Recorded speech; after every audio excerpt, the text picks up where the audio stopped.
With garlic and vinegar, we will be sharing a delicious tripe soup recipe with you today. You can buy already cut tripe or the whole stomach and chop it yourselves.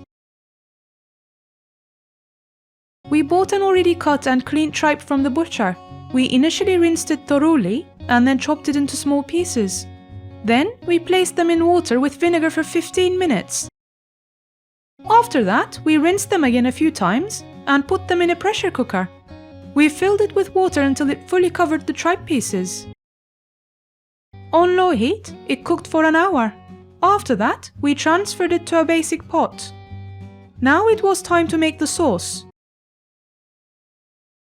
We took a ladleful of the soup and poured it to a small bowl.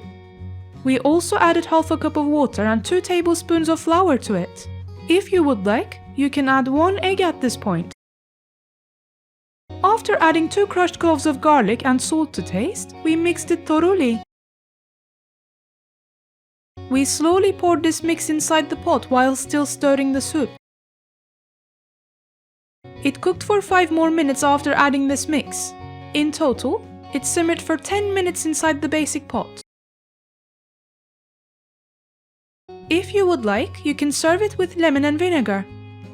For us, tripe soup cannot be without lemon, vinegar and garlic. We hope you enjoy this recipe.